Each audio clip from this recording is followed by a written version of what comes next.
Baby Boomer fans, we are Jackie and Janine, the Pfeiffer sisters, and love to talk about the 1950s, inviting you to reminisce with us as we explore experiences of that decade.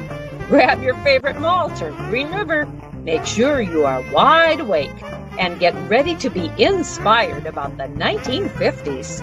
Welcome to the 1950s Fun Chat. Hello, everybody. Thank you for joining us today again for another wonderful look back into the 1950s and really the effect that that wonderful decade had on us, had on our guests, had on so many events of the 1950s. So, Jackie, what happens? What's happening today? Well, first of all, I always like to mention to our viewers the website below. You see that banner. It says www.wildthewindmillwatch.com, and we ask you to go to that website where you'll find out all sorts of information about the authors and about the vendors and about that book, which is shown up there in the upper corner here, Wild the Windmill Watched, a slice of rural America in the 1950s. And it also is a good spot to watch all of the previous Fun Chats. This is number 188. So there's a lot of history recorded on that website. So we encourage you to go there. But today we shall start. During this chat, we will hear of a variety of topics, from the life as a PK to 4-H and college experiences, to being a traveler to 7 different continents. Joyce Neill came into this world in 1942 in southeast Ohio, in the foothills of Appalachia. She grew up in a Methodist parsonages and lived in 5 different communities before heading to Ohio State University, where she graduated in 1964 with a Bachelor of Science degree in Home Economics. The same year, she married her husband, Ralph, and they moved to his family farm in Adams County, which is in southwest Iowa. They are the parents of 2 daughters. In 2004, they retired from farming and rented out the farmland, and in 2022, the farm was sold, and they moved to Green Hills Retirement Community in Ames, Iowa. So, Joyce, we welcome you to the 1950s Fun Chat. Thank you. You're very welcome. So, being a PK, preacher's kid, or more specifically a PD, preacher's daughter, you undoubtedly had experiences of which your peers could not relate. So in general terms, can you describe the life of a minister's daughter? And if possible, share with us maybe some horror stories or some funny stories, some little anecdotes that you feel you can share. Well, I feel like I had a pretty ordinary life, other than that we did have to move from time to time. But I know that I was expected to behave myself, and I don't know that I gave my parents too much grief, although I was a risk taker and had a bicycle accident, which wasn't related to being a PK. And at one parsonage, we had maple trees in the parking between the street and the sidewalk. And I had 2 younger brothers, but my mother had to worry the most about me because I was the one who climbed the trees and watched the coal trucks drive by. Okay. Did you count the coal trucks as they went by? No, I did not count them, but we lived on a state highway that was fairly busy. Okay. So what else? How about some stories? Well, we moved several times. When we moved at the end of my junior year of high school, I was kind of a stinker, and I was really giving them a hard time about it, to where they were talking about making arrangements for me to remain in the community and live with somebody else. We got into the new community where I was in a small school, and coming in as a new female, a senior in high school, I soon got acquainted with a lot of people and decided I was going to have a lot of fun and I would stay. Oh, good for you. I'm not sure I learned a whole lot that year, but I did have a good time. You learned how to socialize, maybe. I learned how to socialize. Yes. And I was no longer in the country miles from any place and where I needed to be transported, so that I was able to take part in social life. Okay. Was it hard to make friends and keep friends when you were moving that often? I think probably as a minister's daughter, I had advantages over a lot of people who would move, because there was usually somebody in the church who took me and my brothers under their wing and found people our age for us to socialize with and to be a part of the community. My last move, I was fortunate the lay letter member to annual conference, whom I even met before we moved, had 4 children, 2 boys older than I am and a daughter my age. And she was also the 4-H leader, so she facilitated the transfer of my 4-H activities from one county to another, and her children took me under their wing immediately. Good. Wonderful. That's a good segue into your 4-H life. Tell us about that. Well, my mother had been a 4-H'er, and so she introduced me to 4-H, and I did in Ohio at that time for the females, it was mostly sewing. There were home improvement and food and nutrition, but they were not the main projects. So I did learn to sew. I did make a lot of my clothes through college, and I did all this on a treadle sewing machine. Sure. Was it the Stinger? I don't remember what it was. It was just a treadle machine, and I wanted one that could make buttonholes so badly, but that did not happen. No, not one. I had to find a friend or somebody who had a buttonhole when I needed to make buttonholes that I could go use their machine. Yes. But I credit 4-H for the most part for leadership abilities and ability to do some public speaking, because we were required to do a presentation each year, which I did in the local club. Mm-hmm. My last year, after I'd graduated from high school, a friend and I decided it was time we go to the state fair, which, because of polio at that time, I had never had the opportunity to do. But we knew that if we did get well enough on our presentation and won the county, our parents would have to let us go to the state fair.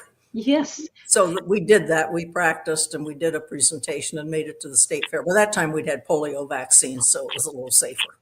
Tell us about that presentation, that demonstration. I was a 4-H demonstrator too. What was yours about? Ours was about stain removal. And we sent a friend out at the last minute to swipe a piece of cloth through the grass so that the stain would be fresh and easier to remove. She really swiped it through the grass, and it was difficult to remove. What was your method? Well, we had researched and used the extension service and had, I don't remember, I think maybe shampoo worked on the grass. There were different things, and we had probably half a dozen different stains that we demonstrated how to remove and what to use to remove them. Mm-hmm. Mm-hmm.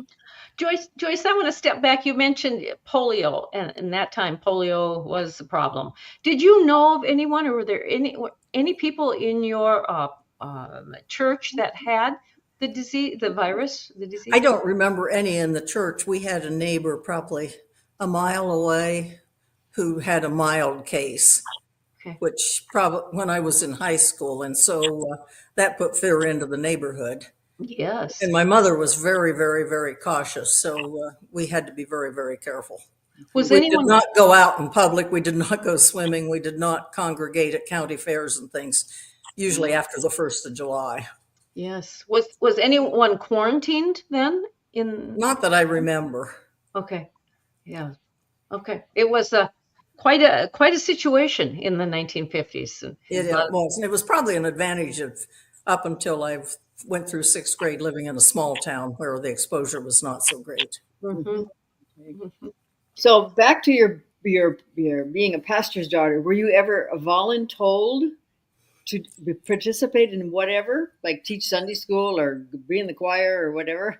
No, I think my mother was a music teacher, so I was expected to be in the choir, but most of the time we were not in a church that had a choir, or they did not have youth and high school students in it, so I was not in the choir.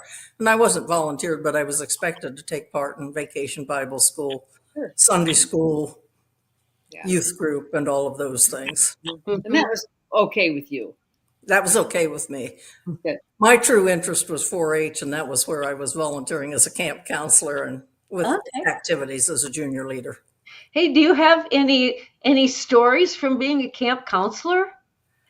Not that I really know, other than I went to training. And we had a one-day training session at the camp, and it was decided that I would teach working with making tile trivets. So I learned how to develop the grout and work it in. Uh-huh. Cool. Uh-huh. Cool. And how old were you at that point then as a 4-H? I was probably between my junior and senior year, maybe my sophomore and junior year. Okay. And when you said that a friend of yours and you went to the Ohio State Fair, Yes. what did you do when you got there? Well, they had a youth dorm, Okay. and we went the day before our presentation because it was fairly early in the morning and we were 200 miles away. Mm-hmm. So we got to participate in the dances that were held the night before every evening. And in Ohio at that time, rural activities included square dances, barn dances, the polka, the schottische, and all of things that were good mixers. And so we Uh-huh. were able to participate in those, meet some new people. Yes, yes. Are you still friends with any of those folks from that time? I correspond with my partner in the presentation at Christmas Oh. time and see her on Facebook. And I correspond at Christmas time mainly with another good friend, Mm-hmm. as well as a couple friends from my previous community and where I was in high school in 4-H. Did you ever take additional projects then, other than clothing? I did gardening one year. We had in our church a family that owned a small pickle factory, I guess you would call it, that they processed pickles and sold them. And you could raise pickles. So if it's a fundraising project, which was not too profitable, you got the seed from them, but they preferred the little pickles a half an inch long for the sweet pickles. And it took a lot of those to make any money. And the pickles were ready. The most of them were ready after school had started. So it was a real challenge and it was eventually abandoned. Well, Yes, yes, unusual though. yes. Wonderful. It taught it. There's that citizenship and the leadership and the cooperating, working together as a group to accomplish a goal, which is a huge part of 4-H. And perhaps keeping records. The emphasis was not on records like it was in Iowa, and they did not send them in to send people to the National 4-H Club Congress, but I did have to keep records with my cucumbers. Yes. Yeah. Did you only grow one variety of cucumbers? They provided the seed because they had what they wanted us to provide. Okay. It became a family project before we got them all picked each day. Yeah. I bet. Yes, for sure. Did you ever eat any of those as a family? Oh yeah, some of them that grew bigger, we ate them as slicing cucumbers too. They were fine for that too. Mm-hmm. Okay. Yep. So let's go on to your college education. Why did you major in home economics? And tell me about the living arrangements.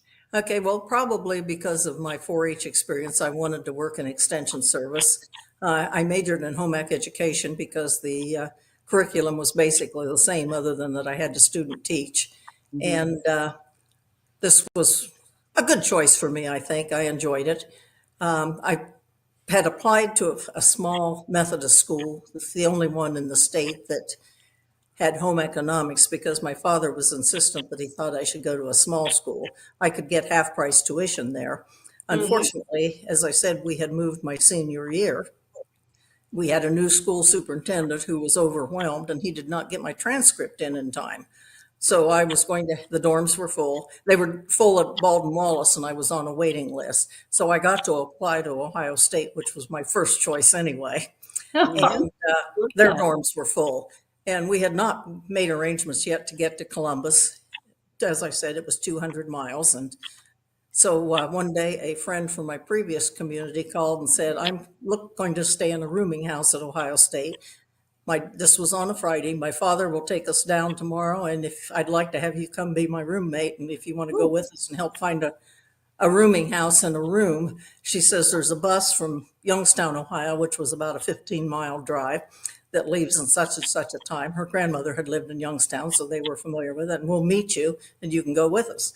So we had to scramble and get my name on a checking account when I'd never written a check so that I could make a deposit on the room. And we found one. It was quite a ways from campus, but our landlord and landlady were very, very nice. We had cooking privileges in the basement, and it was a good arrangement my freshman year. A member of my father's church, and he had a parish with two churches, and the other church had been at Ohio State and had lived in a cooperative house, and he thought that would be a good way to save a bunch of money, for one thing. And so it was called the Ann Tweedale House, and I applied and was accepted. There were 14 of us, We had no house mother, and this was the time of when the university thought they were your parents and you had strict hours and things. So we were the only housing on campus that did not have a house mother, and undergraduate co-eds were required to live in approved campus housing. We had officers. The president was ultimately responsible for locking the door at night and making sure everybody was in. We had a resident who was considered the dietitian, who planned the menus, ordered the food, and one who was a treasurer who collected the bills from the delivery and delivered them to the university treasurer's office so that the bills would be paid. It was a wonderful experience, and I have some very good friends from that, my roommate and another friend with whom I correspond from time to time. You know what? Were you able to take advantage of any of those positions? I served as president, which was kind of trying sometimes.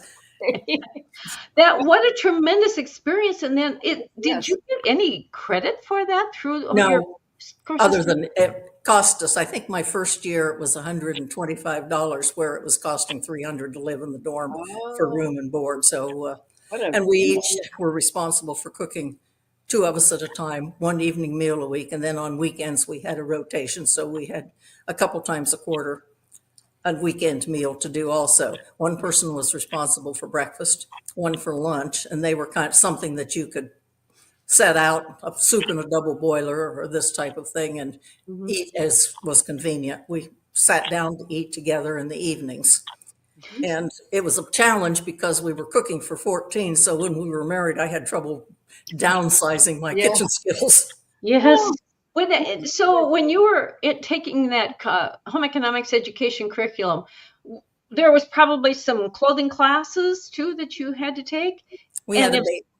Okay, and if so, I take it that you sewed in the co-op house? Was there a treadle sewing machine, electric sewing machine? How did that work out? Now, at the end of my freshman year, I had found a sewing machine shop where for $28, I was able to buy an old but functional sewing machine that did straight sewing and reverse, and that was it. I didn't do a lot of sewing in college. There really wasn't time. But the main thing we did was cook and clean, because we were also responsible for all the cleaning in our house. Yes. Did anyone check into that? Did you have a supervisor then who checked? We had a liaison in one of the assistant dean of women, who we usually invited to dinner once a quarter just to touch base. And if there were issues, and as president, that was my responsibility to take them to her if we had issues. But no, as far as checking in every night or anything like that, no, they did not. Is that system still used at Ohio State? No, it is not. There were 2 cooperative houses, but the other one did have a house mother. But they no longer exist. In this day and age, people can rent apartments, and so that's not functional. Sure. Well, when you got to the Ohio State University, when did you meet Mr. Ralph? Well, we met the spring of my junior year. One of my housemates was seriously dating a young man who lived in half of a duplex, and Ralph was in an apartment on the second floor with 2 other graduate students, and there were 3 graduate students on the first floor in this half of a duplex. They decided to have a party one night, so I was a blind date. I actually knew kind of who he was, because my roommate had been chairman of the program planning for the campus IFE committee, International Farm Youth Exchange Committee. And she was always looking for programs. And when she'd gotten wind that there was a IFE from Iowa that might be available for a program, she tried to track him down, but we were never successful. But you tracked somebody down. Well, yeah. I hooked him or he hooked me or something. So in that era then, when you were dating as college kids, what kind of entertainment, what did you do to go on dates? Oh, probably mainly movies or bowling, or the campus union had bowling alley, so we could bowl for not too much money. Okay. Did Ralph have a car there then? Ralph had a car. He was in graduate school. Okay. Yes. And what I can remember too in my era in college is that men were sort of chivalrous. They did hold the door open, and they did. And I don't recall so much getting the gentleman opening the car door and helping me in the car. Did that happen with you? Oh, Or did- yes, that still took place in that era. Nice, nice. And were there certain expectations? Did Ralph walk on the outside of the sidewalk closest to the street, or did he pay for the movies, or how'd that work? You know, he paid for the movies, he paid for the entertainment, and he walked on the outside. Uh-huh. Oh, He now was that's taught well. yeah, that's left over from the horse and buggy days. When Yes. yes, so tell us, you want to say what that's all about? Why it's out there? What? Okay, well, I think that the idea was that if the horse and buggy went by and they splashed the people on the sidewalk, the gentleman would get the splash, and that would save the woman from having a dirty skirt. I think so, and it was also a protection in case there was a runaway horse or something. Yes. Oh. Right, he could kind of Yes. scoot you over to the side there. So we have covered anything else you might want to say about being a minister's daughter or 4-H or being a student at Ohio State before we go on to the next topic.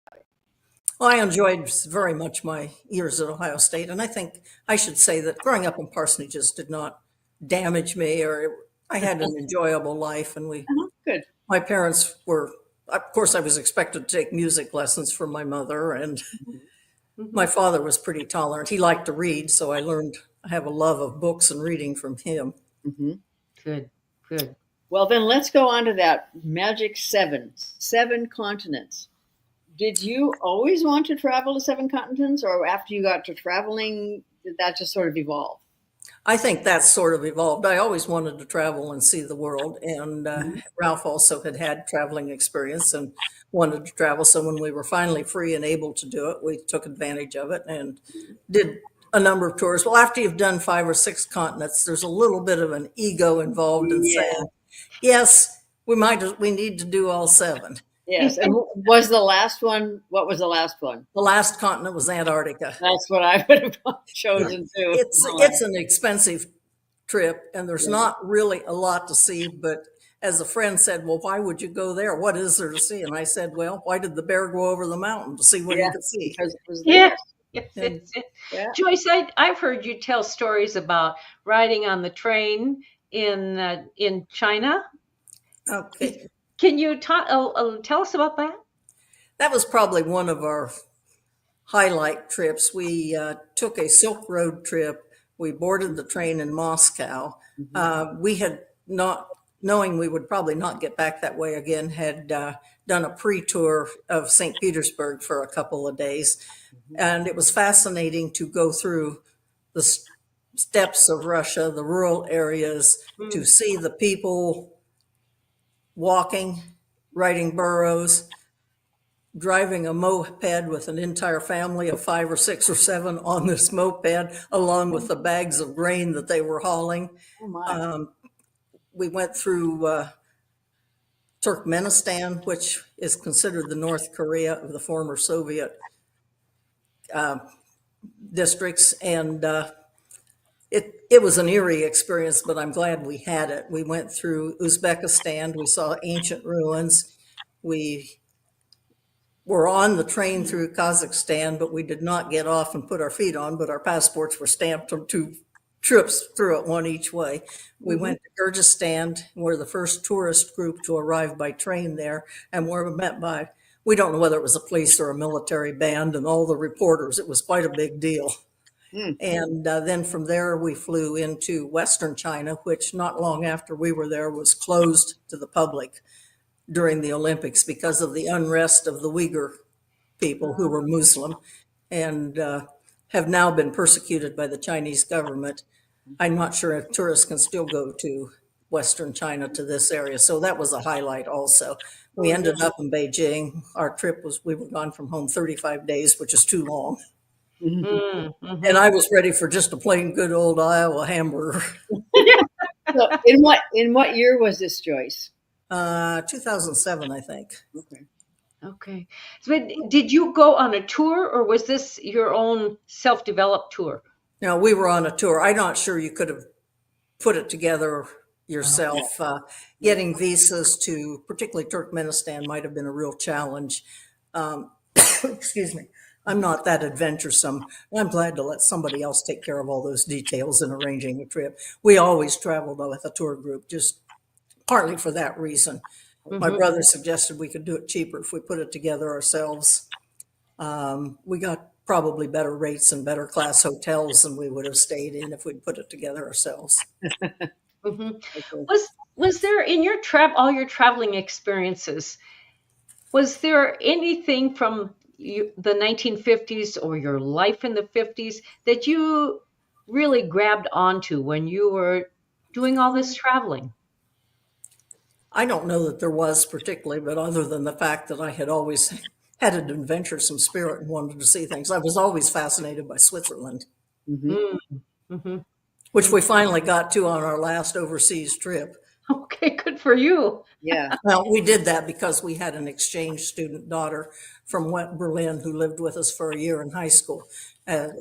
She ended up living in Switzerland and working there. So before we quit traveling, we needed to go see her, which we did and enjoyed it. They were great hosts. Do you find that when you have a yearning for travel, that you are more open or more welcoming to have people from other countries stay with you and learn our culture? I think traveling is a very, very broadening experience, and you learn to recognize our differences and accept them, and maybe recognize that sometimes they have a better way, a better philosophy than we do. Were there ever any exchanges of farming practices from what you and Ralph were knowing in the United States versus watching them farm in other countries? It was fascinating through the stands, especially in China, to look out and see the very little plots and all the hand labor. And I wanted to take pictures of all of those things, but when you're on a train that's going, you can't anticipate what you're going to see in time to get the photos snapped. But there were a lot of differences, a lot of very, very rural, what we would call backward lifestyles. And yet they had some positive things. Many of these little huts would have a tank about like a water heater on the roof full of water and some solar panels, and that would be their hot water. On the streets in Tibet, they had solar teapots out on the street. They would have a little solar panel. They would have a teapot and with water in it that they would get their hot water from. It's just a teapot. That's cool. Yeah. Yes. So can you say can you say you have a favorite continent? And if so, why? No, I can't. People ask if we have a favorite place we visited, and we visited a lot of places that bring very fond memories. Part of it probably was our tour group and the people we traveled with, and maybe we learned as much from them about life in other parts of the United States as we did from our experiences abroad. But the experiences, the way they experienced the travel, was also educational for us. And I'm not much of an ADC, another darn castle or cathedral person. I enjoyed the people, the climate, the sociological aspects of it. Well, Joyce, when you married Ralph, you were coming back to a farm in Southwest Iowa, and was this all new to you? And how did you adapt? It was new. And yet my father was a minister in rural communities. He always preferred the rural communities. So I had grown up, and my grandfathers were both farmers. I had an aunt and uncle whom we were very close to who lived on a farm, and I had spent a week for several summers there with my cousin who was my age. There's still a lot to learn, and it was a lot different. We were in a rural community when I was from sixth grade to my end of my junior year of high school. And in that area, there was a lot of dairy farming, which we observed. But still, it was different, and it was an adjustment because I had to know close friends. And his high school friends were all established with families by the time we came back. And so it took a while to work into the community. He had a great aunt who was in charge of weddings, and she immediately grabbed me to go help serve a wedding reception, hoping that would help me get good. I know I've once heard you mention that you were a gopher. on the farm? How do you describe a gopher? A gopher is the one that when the machinery comes in and pulls up to the shop and is broken down, you get a list of parts or a Polaroid picture of what needs to be repaired, or they call the implement dealer and list the parts and you go for them. My most interesting trip was right after cell phones came in with a big bag phone. I'd made 3 trips to a dealer 35 miles away before I got home the first time. That day, I wasn't so sure that cell phones were a good idea. Yeah. You were too easy to contact. I was too easy to contact. Yes. I remember those big bag phones too. They were. We thought we had just made it because we had that big bag phone. Did you have any trouble getting telephone service, cell phone service? Yes, thank you. Service. Yeah, we did that. We used a small company in Southwest Iowa that had service, but it was only available in a limited area. And we were also in a river valley, so sometimes service where we were living wasn't the best. But and actually, we had a neighbor who used to go to the top of the hill to talk on her phone a half mile away. Okay. The advantages of living close to a small town in rural Iowa are vast. Can you think of a couple what you really appreciated about living in a small town, near a small town in Iowa? Well, I think the support of the community, the neighbors, and of the church family were very important. Sometimes when you needed extra support, people were able to reach out and help you out as we reached out to others. And our son-in-law, who was a city boy and a military brat, commented once after he came into the family, "You go to an awful lot of funerals." I said, "Well, we have our neighbors. Yeah. My husband's family has been here for several generations. We do business in 2 communities. We have all of those people and their families. We have our church family. We have our friends. And so we have a lot of obligations as well as the support from these people." Mm-hmm. Mm-hmm.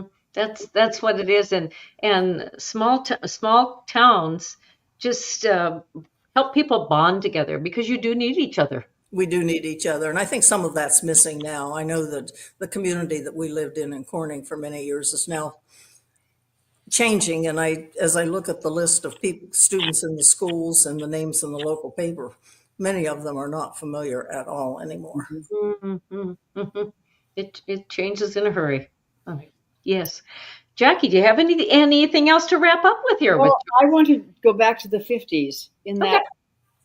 That's a decade of the 50s was a long time, 10 years. So can you think back and what stands out in your mind about something being positive from the 1950s?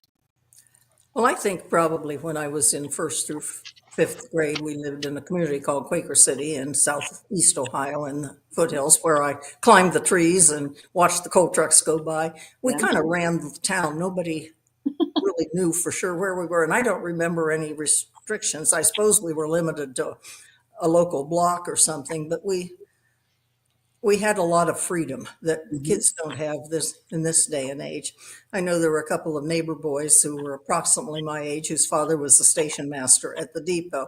And I remember going to the depot. We went across the train track to the feed mill and slid down the feed sacks. We put a penny on the track to see what the train did to it. And I'm not sure that I told my parents where I was going. We went to the edge of town and splashed in the local creek. Mm-hmm. Mm-hmm. Yes. Would those have been activities that you would have encouraged your children to do on the farm? I think I would have let them do them. I did tell them that I wanted to know if they were out wandering, especially if we weren't home as they were older and got home from school and maybe nobody was home. Leave me a note as to where you've gone. Yes. Sure. But I know they did some exploring. We had a river 3/8 of a mile from our house, and they explored across the river. There was an old abandoned Model T there, and they were quite familiar with that. I learned later. Oh, interesting. Fun. A lot of imaginative play that produced, I'm sure. Yes, yes. Well, Joyce, we are grateful that you joined us today for our 1950s Fun Chat. It's been a fast review of your life, starting from your time in Southeast Ohio and going up to now where you are in Ames, Iowa. So we're grateful for your stories. Thank Well, you so much. thank you. You're Thank welcome. you. We appreciate you Yes. coming to join us. Mhm. And folks, do come back next time where we'll have another interesting guest. You'll just have to wait and see who that is. Mhm. But it will be an education of the 50s or perhaps before and after the 1950s. So until then, tell your friends, even your relatives, about this 1950s fun chat. So until then, toodaloo.